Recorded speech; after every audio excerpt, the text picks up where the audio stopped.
Well, baik, mulai hari ini ke beberapa minggu kemudian nanti saya akan bicara mengenai seri firman Tuhan yang berjudul Finish Well. Ya. Finish artinya apa? Finish? Selesai. Well artinya? Well itu artinya bisa sumur sebenarnya. Tetapi dalam hal ini artinya baik, ya. Finish menyelesaikan dengan baik, ya. Saya rindu kita sama-sama bisa mengakhiri pertandingan perjuangan kita dengan baik, bahkan dengan sempurna, ya. Bisa finish perfect, finish well, finish perfect. Nah, hidup ini adalah perjuangan, hidup ini adalah pertandingan. Sebagaimana yang sudah saya pernah gambarkan, tetapi akan saya gambarkan lagi, mungkin dulu kurang jelas, ya. Saat saudara menerima Yesus Kristus sebagai juru selamat saudara, maka saudara langsung ada di dalam gelanggang pertandingan. Ini adalah gelanggang pertandingan saudara, ya. Kalau ini adalah seperti tempat lari saudara, maka ini dia gelanggang pertandingan. Ini saudara terima Yesus sebagai juru selamat, ditebus dengan darah yang mahal. Ya, kira-kira darah begini ya. Ini bukan balon ya. Nah, jadi kita sama-sama sedang berlari dalam gelanggang pertandingan. Ada juga seseorang menulis buku John Bunyan berjudul Pilgrim Progress. Progres perjalanannya musafir, pas itu ya, bukan berziarah. Musafir, pelancong musafir, pejalan petualang di dalam dunia ini. Kita sebagai orang yang hanya kata-kata lagu ya, mampir ngombe lah, yang mampir apalah, tetapi kita ini pilgrimage, kita musafir. Nah, di dalam perjalanan kita ini, Tuhan mau agar kita mengakhiri pertandingan perjalanan kita dengan sempurna. Dan di dunia ini kita ini sedang diuji, dinilai, karena kita adalah pelari, petanding, pejuang, maka kita sedang diamati. Kalau orang lari kan lagi latihan gitu untuk suatu lari, suatu perlombaan, baik PON, baik ASEAN, baik Olimpiade, semuanya mempersiapkan dalam nantinya pelarian. Nah, kita ini sedang berlari, jadi bukan lagi persiapan, tetapi kita sudah ada di dalam gelanggang. Mari kita baca 1 Korintus 9 ayat 25 sampai 27. Kita baca bersama-sama. 2, 3. Tiap-tiap orang yang turut mengambil bagian dalam pertandingan menguasai dirinya dalam segala hal. Mereka berbuat demikian untuk memperoleh, tetapi kita untuk abadi. Sebab itu aku tidak berlari tanpa tujuan, dan aku bukan petinju yang sembarangan saja memukul, Tetapi, nah ini, aku melatih tubuhku dan menguasainya seluruhnya, enggak sebagian ya, supaya sesudah memberitakan Injil kepada orang lain, jangan aku sendiri ditolak. Nah, di dalam pertandingan ini yang harus dilakukan adalah menguasai diri seluruhnya. Ya, kita harus menguasai diri seluruhnya. Tentu orang yang lari harus persiapan dan menguasai.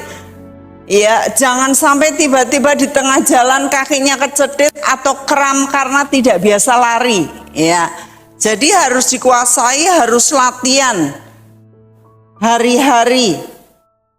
Lalu di sini dikatakan bahwa mereka berbuat seperti ini untuk memperoleh mahkota yang fana. Tetapi tujuan kita nanti di sini adalah kita mendapat suatu mahkota abadi. Ya, ini mahkota. Sebab itu, nih, musafir atau petinju, pelari atau petinju, ya. Di sini diumpamakan.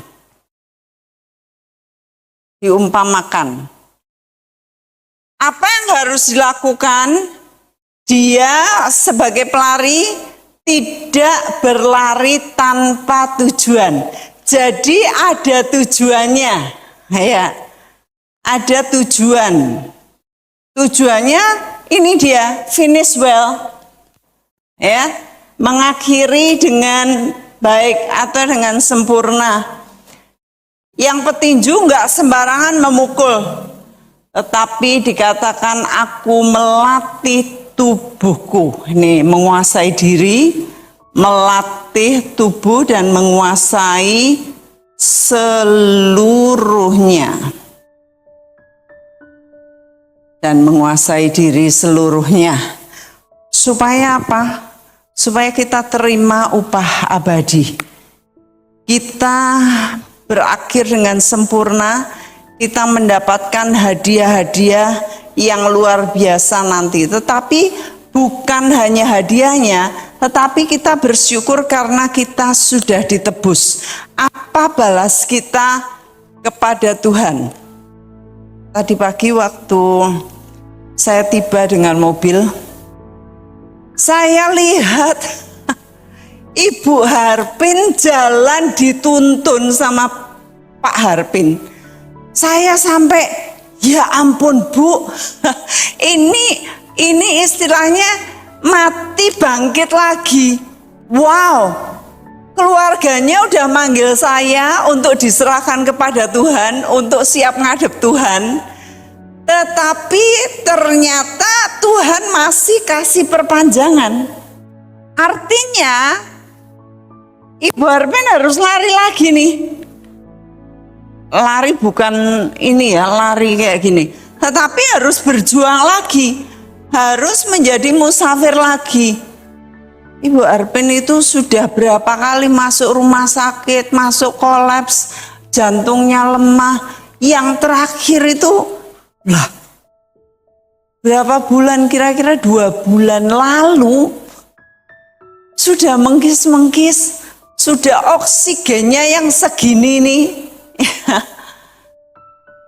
Keluarganya udah nangis, anaknya Pak Harpin udah nangis.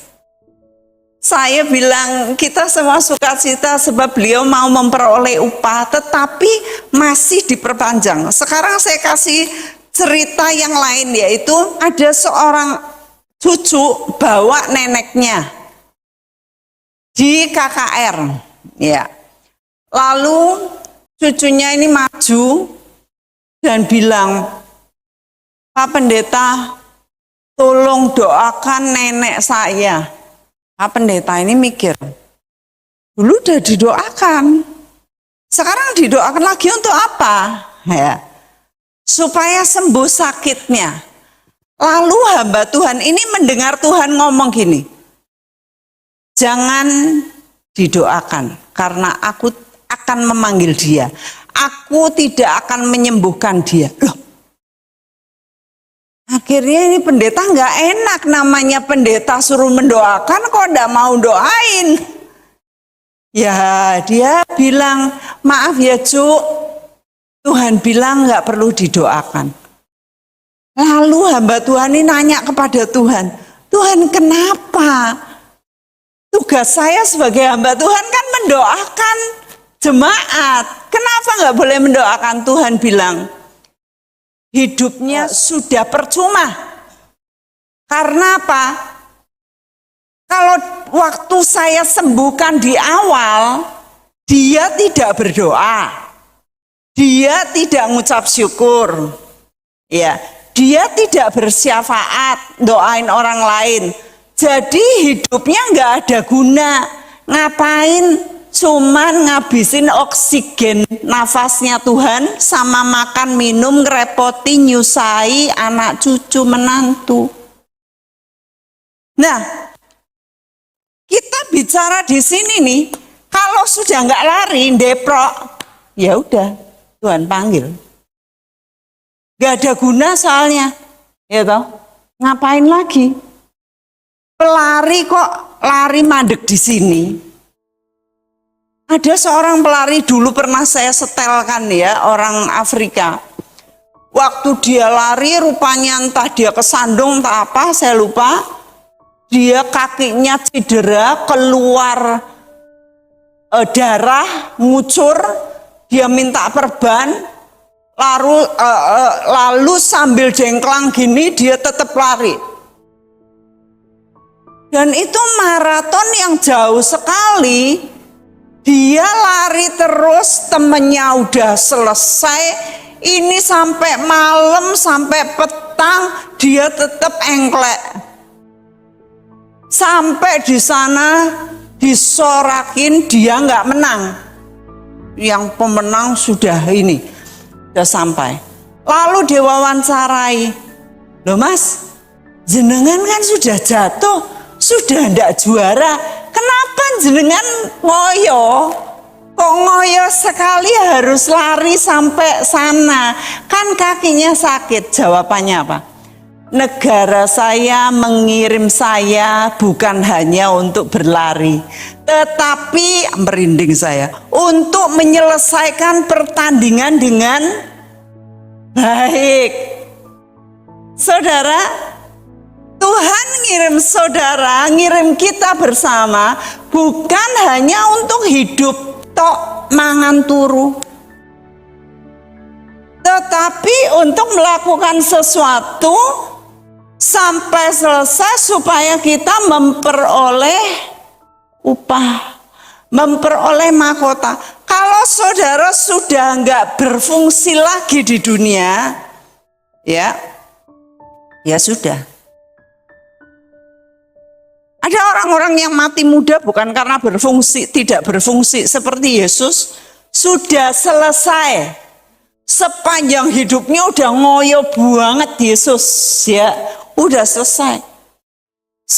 Seperti nggak ada ambekane, ya. Pak Dani walah sepanjang hidupnya nggak pernah berhenti. Lari terus, ngoyo terus, tapi udah selesai. Ada orang yang seperti nenek tadi. Ya. Saya punya nenek yang luar biasa. Saya waktu kecil pernah dititipkan di nenek saya. Kira-kira 7 tahunan, 7 tahun setengah. Saya dititipkan di sana. Saya lihat nenek saya, kalau pagi dia jam 4 sudah bangun. Lalu berdoa dulu, berlutut, berdoa. Setelah itu dia akan jalan ke gereja, sambil jalan menuju gereja, dia mampir besuk ndodoki rumah jemaat yang ikut doa pagi. Lalu doa. Siang dia berlutut lagi dia doa syafaat lagi. Jadi saya waktu kecil dengar nenek saya tuh suka bersyafaat doa. Tuhan, aku memberkati bangsa negara, aku memberkati anak cucu menantu, sebut namanya satu-satu. Aku memberkati gereja Tuhan terus.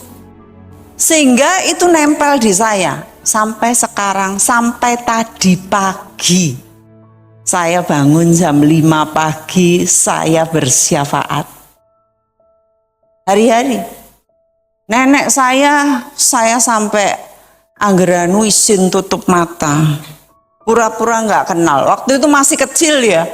Siapa yang mau bersaksi? Mesti nggak ono sing saksi. Mbahku mesti maju. Bapak Ibu, Tuhan memberkati saya dengan kesehatan, kebaikan. Aduh, isin aku terus nyanyi. Tuhan terima kasih. Aduh, ben-ben mesti saksi, ben-ben nyanyi. Isin aku, itu saya malu waktu dulu.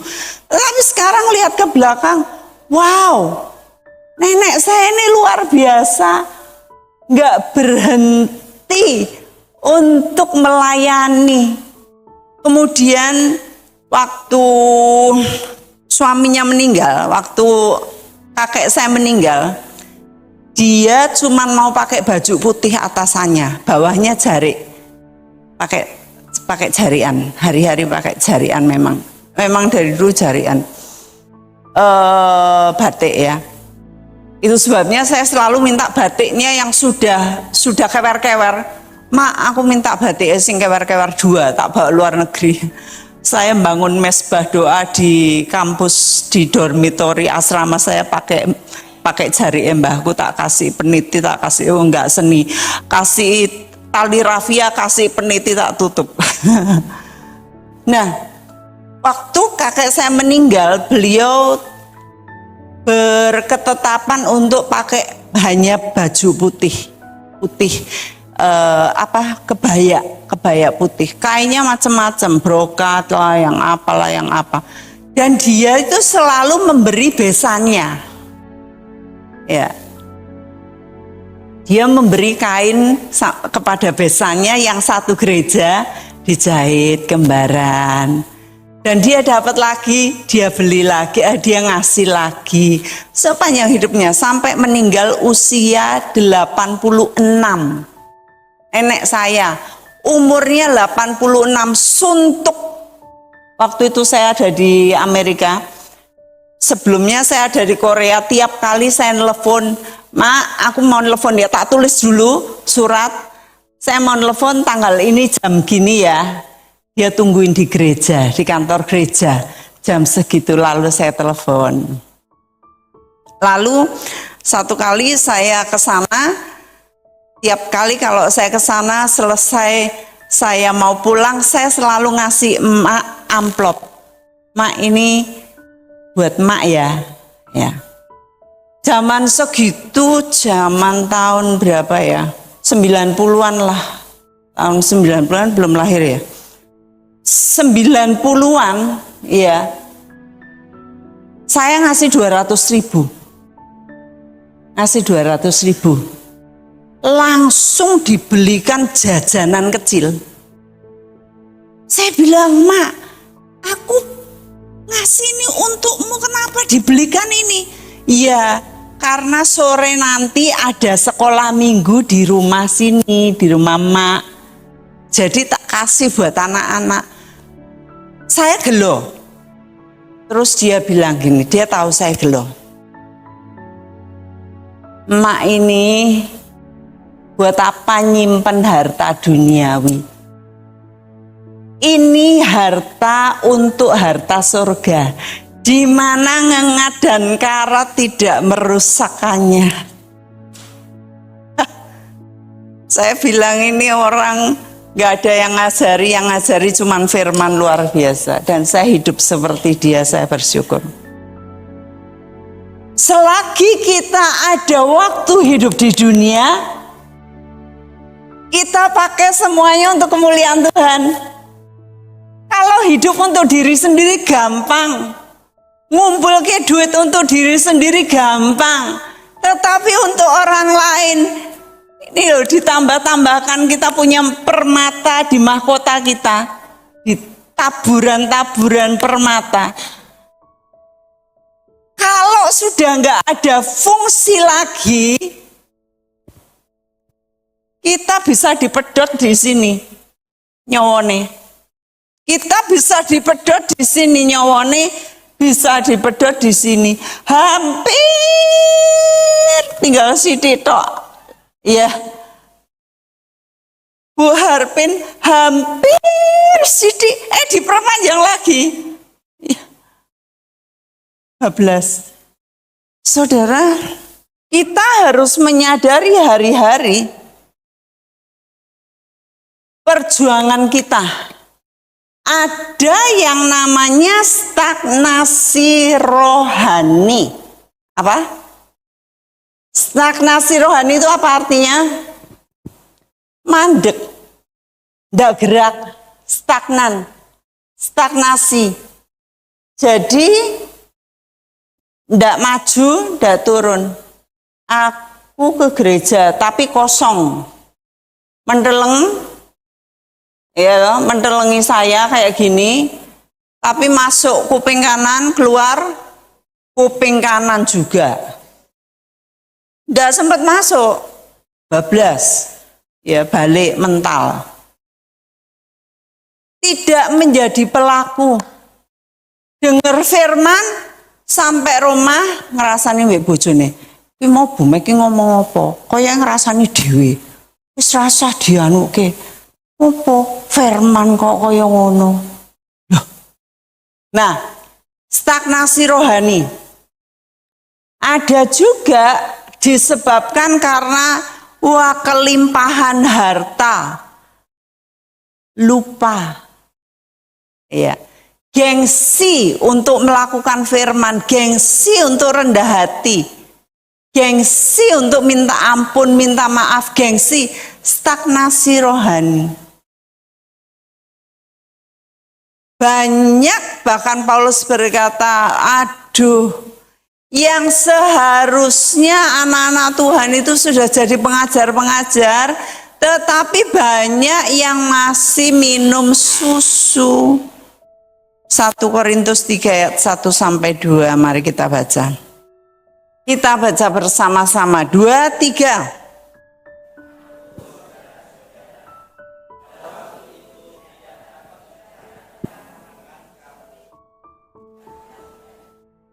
Tetapi hanya dengan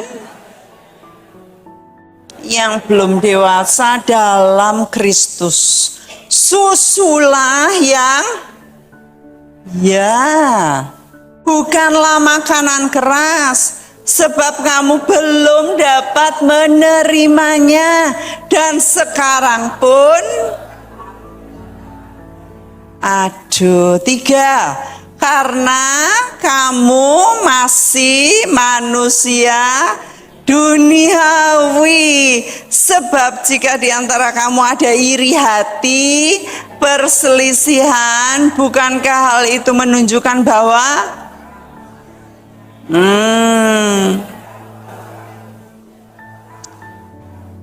nah, orang yang stagnan, ya, stagnasi itu ya mandek ya. Stagnan, orang yang stagnan yang seharusnya udah lari di sini tapi gejogrok di awal sini.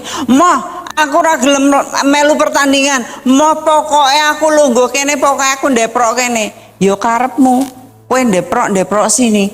Upahmu nggak ada. Nggak dapat mahkota, nggak dapat upah. Wes kita rasa melayani, rasa cedak-cedak gembala nih, rasa aduh-aduh wae engko ndak dikongkon. Stagnan. Bayi rohani. Loh, wes gede masih ngempeng. Bayi rohani.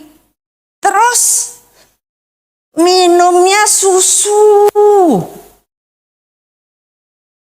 Nggak bisa minuman keras. Dikasih firman, nesu. Dikandani, ngenengke. ditegur ngadoi susu, bayi rohani stagnan, dan yang lebih cilaka disebut manusia duniawi. Baca firman ini tadi. Bukan manusia rohani loh, manusia duniawi. Bayi rohani tapi manusia duniawi, ampun. Menyedihkan. Ini gampang kok. Untuk tahu seseorang Kristen itu masih bayi, manusia duniawi gampang. Ini loh, manusia duniawi. Tidak bertumbuh. Itu sebabnya saya rindu ini menjadi pelajaran seri kita beberapa minggu ke depan. Agar kita finish well. Agar dari kita ditebus dengan darah Yesus, kita mulai lari. Sebagai musafir kita harus menguasai diri seluruhnya. Jangan nangis koyok cah cilik. Cah cilik suka nangis. Bayi mengisahnya bengok-bengok. Sidik dolanannya kayak diambil sidik langsung gitu. Loh, gak bisa diomongi keras, gak bisa. Susu. Oh iya, kamu baik, kamu baik. Nek diomongi baik-baik seneng. Tapi nek ditegur nesu, nendang, ngambek, mutung, ngasih muka busuk. Ya, ini menyedihkan.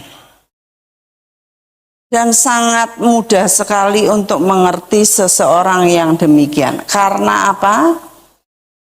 Panca inderanya tidak terlatih. Panca indera rohani nggak terlatih. Ibrani 5 ayat 11 sampai 14. Tentang hal itu banyak yang harus kami katakan. Tapi yang sukar untuk dijelaskan. Karena kamu telah lamban dalam mendengar. Nah, ini kalau bayi rohani ini lagi lamban untuk mendengar. Ketoknya apal firman Tuhan, tapi lamban tidak menjadi pelaku. Bisa menyampaikan firman Tuhan, tapi tidak menjadi pelaku. Lamban, telinganya sulit untuk mendengarkan makanan keras, mintanya susu terus.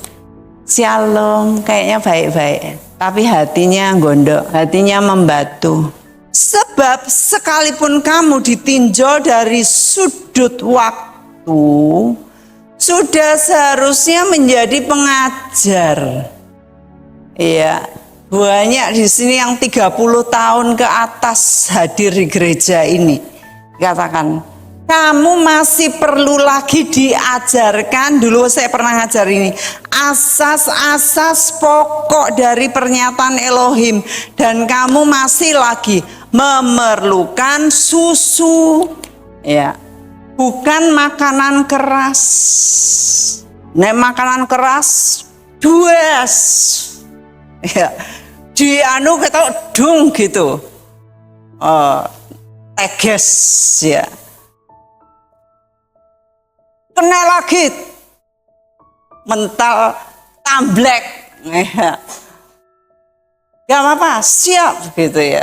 Seorang pahlawan, seorang Kopassus, kalau dilatih itu dibuang, siap komandan. Oh, nyeneng ke. Tapi sing kayak gini, agak diomongi sidik, leleh. Aku rane gereja wae. Aku pindah gereja wae. Oh. Masih bayi rohani. Oh, masih manusia duniawi. Sebab ayat 13. Barang siapa masih memerlukan susu, ia tidak memahami ajaran tentang kebenaran. Gak tahu kebenaran. maunya pujian, maunya lus-lusan, ya, maunya dibelas kasihani, ndak mempan dengan kebenaran, mental dengan kebenaran. Diomongi bener mbok sak gentiet. Saya geli ngomong lagi soal helm, iya toh. Saya ngomong helm ki wis sampai muntuk. Iya. Bahasaku ini bukan bahasa orang planet. Ngomong ya ampun. Helm tuh mana? Bukan helikopter loh. Helm ki loh. Keluar dari sini orang nganggo helm meneh. Aku sampai kok tidak menerima kebenaran. Piye nulis saya kepanjangan. Tidak menerima, aduh, no kebenaran lah gini ya. No kebenaran. Rupanya manusia duniawi bayi ini diomongi mbok sampai gendit sampai muntuk, ya toh. Gak terima kebenaran. Sampai bio-bio ngeliati wer. Aku ngomong wis ping piro. Sampai kami ngeliatin gede-gede. Ya ampun. Oh, Gusti paringono ngapura. Nah, ini gongnya. Tetapi makanan keras adalah untuk orang-orang dewasa, bukan bayi. Makanan keras. Untuk orang-orang dewasa yang karena mempunyai panca indera yang terlatih. Melatih panca inderanya. Panca indera roh, panca indera penglihatan roh, pendengaran telinga rohani. Terlatih untuk membedakan yang baik daripada yang jahat. Nganggo helm itu gampang banget bedanya baik atau enggak bener. Tapi enggak mudeng, masih enggak mudeng. Kalau saya ngomong kayak gini masih lagi. Yo wes. Tenan. Iki selamanya aku mewek terus ngempeng tak tukoke kempeng. Selamanya tak tukoke pampers. Ya.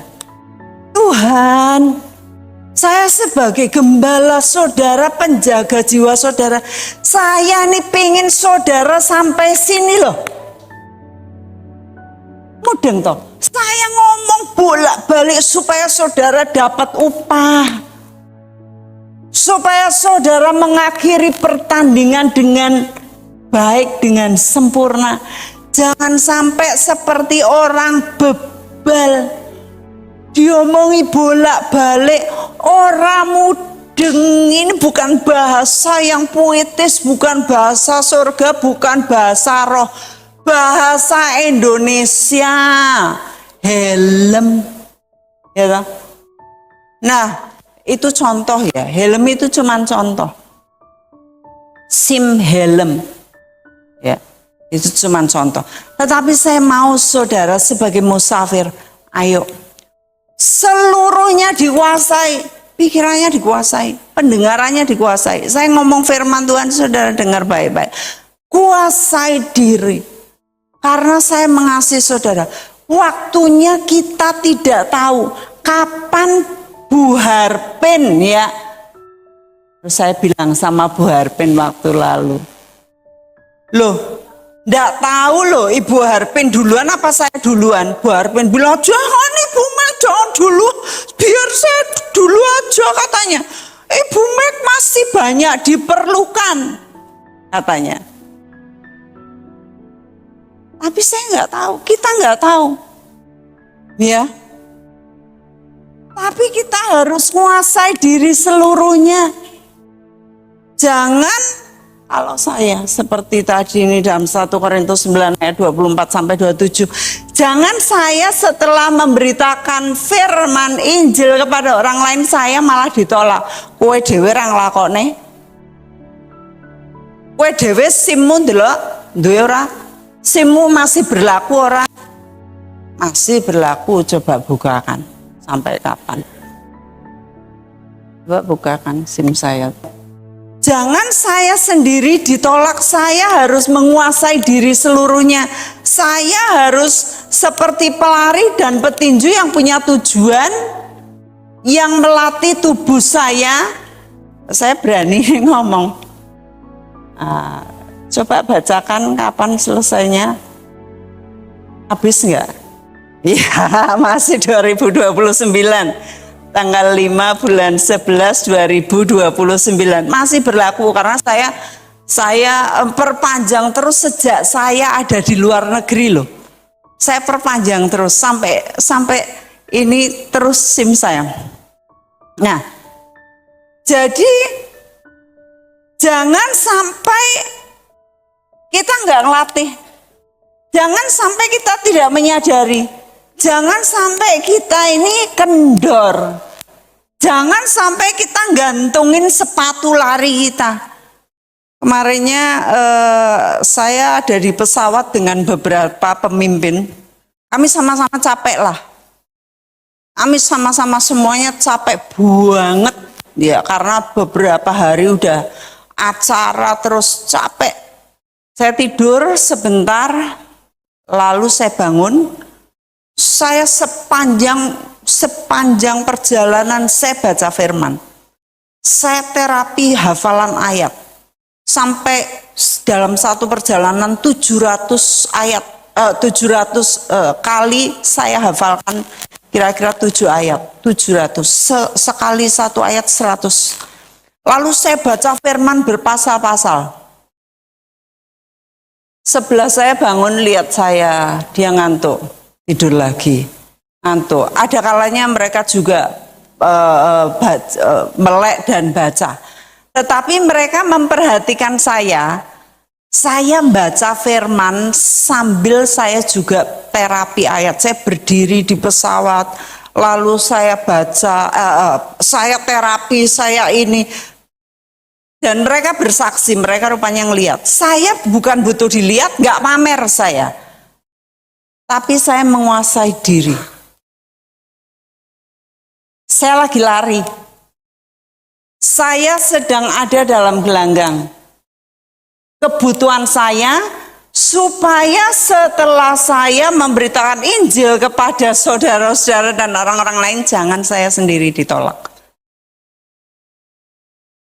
Dan saya rindu kita sama-sama lari nih. Dengan bahasa yang mudah. Dengan gambar supaya saudara ngerti. Kalau masih lagi di sini nih kebenaran ini nggak dilakukan, sudahlah saya nggak tahu. Sudah tanggung jawab sama Tuhan. Saya sudah ngomong bolak-balik. Saya selesai penjagaan saya kepada jiwa-jiwa saudara. Nanti saudara tanggung jawab sama Tuhan. Nanti waktu saudara ketemu di tahta pengadilan putih, di Wahyu ada tuh. Kita akan bertemu Tuhan, kita semuanya akan dihakimi satu persatu di tahta pengadilan putih. Saudara ditanya, kenapa kamu nggak gini-gini? Tuhan, soalnya aku, gimana ya, aku kan sibuk Tuhan. Soalnya aku sibuk kan, Ibu Mek kan enak, nggak punya keluarga, nggak punya suami, nggak punya anak-anak, kan enak, dia nganggur. Tuhan bilang Magdalene itu lebih sibuk dari kamu alasan. Ya. Tuhan, aku nggak ngerti, sudah diberitakan berkali-kali, nggak ngerti bahasa apa yang nggak dimengerti. Saya nggak pakai bahasa roh khotbah, bahasa Inggris juga diterjemahkan. Pilgrim, cari pilgrim dari tadi sulit banget sampai akhirnya ketemu bagus. Musafir, ya. Kalau nggak ngerti musafir, ada lagi perumpamanya pelari atau petinju yang ada dalam gelanggang. Gak ngerti gimana. Setiap kita akan diperhadapkan dengan penghakiman terakhir. Yang mana kita ndak bisa kita bilang, ya saya sibuk, tenane sibuk. Kamu lihat HP berapa jam sehari? Saya nggak ada waktu tenane. Kamu main sama cucumu berapa lama? Kamu ngerumpi sama tonggomu berapa lama? Kamu lihat YouTube berapa lama? Tenane. Ya Tuhan, kan saya sudah tua. Loh, tak liatin orang-orang tua yang lain aja bisa melakukannya, kok kamu nggak melakukannya. Jadi kita nggak bisa alasan lagi. Kita nggak bisa bilang sama Tuhan, soale kan keadaanku seperti ini. Banyak keadaan orang yang lebih susah daripada kita. Ada beberapa orang yang, ya ampun kasihan banget.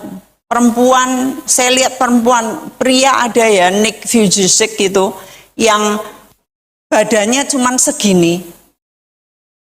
Nggak ada kakinya, nggak ada tangannya. Ini segini dipotong, ini ada kaki cilik. Cilik banget, cuman satu jari, kakinya di sini nih, di sini. Tapi dia bisa renang, dia bisa menjadi pembicara di penjara-penjara, dia menjadi bisnismen yang luar biasa, dia punya perusahaan-perusahaan. Orang yang lahir tanpa tangan, tanpa kaki, cuman satu jari aja sama kaki kecil. Ada perempuan juga yang begitu, ada tangannya dua, tapi sampai sini nggak punya kaki. Hari-hari ngentit dia, tapi latihan. Kalau kita yang masih utuh gini, kita beralasan, Tuhan akan kasih contoh ini loh.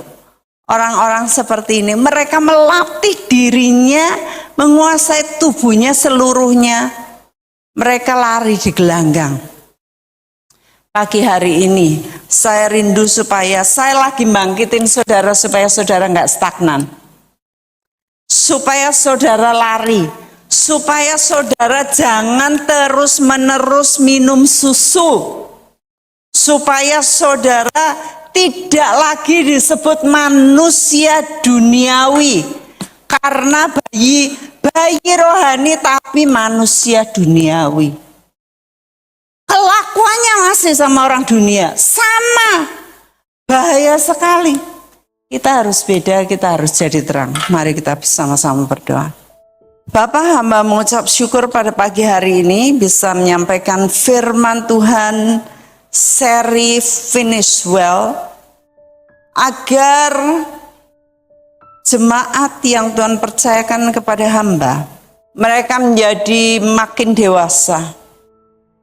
Mereka tidak berada di level bayi rohani, ngambekan mutungan, gak seneng dibilangin, sakit hati, sukanya susu, sukanya dipuji, tidak melakukan kebenaran, tidak peduli dengan nasihat dan teguran firman. Hamba minta ampun jikalau hamba gagal selama 5 tahun ini menyampaikan firman Tuhan, hanya segelintir menjadi pelaku. Hamba rindu pagi hari ini dan seterusnya supaya jemaat di sini tidak stagnan. Mereka beranjak dari bayi rohani level mereka, dari level manusia duniawi menjadi manusia roh. Terima kasih untuk firman yang hidup. Terima kasih untuk janji-janji Tuhan, agar nantinya kami akan beroleh mahkota kekal. Saat kami selesai melakukan tugas pertandingan kami, saat sang raja berdiri di ujung dari garis finish, menyiapkan mahkota bagi kami.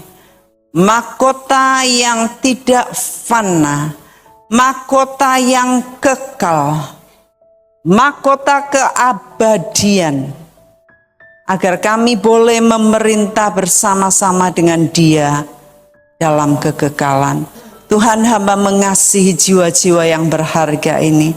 Mereka-mereka yang mendengarkan firman ini sejauh firman diberitakan, disebarluaskan. Hamba berdoa bangkit dari stagnasi dan menjadi dewasa secara roh. Terima kasih Bapa. Hamba mengucap syukur dan segel ini seri Finish Well yang pertama, agar sama-sama kami beranjak dari sini dalam nama Tuhan Yesus. Amin.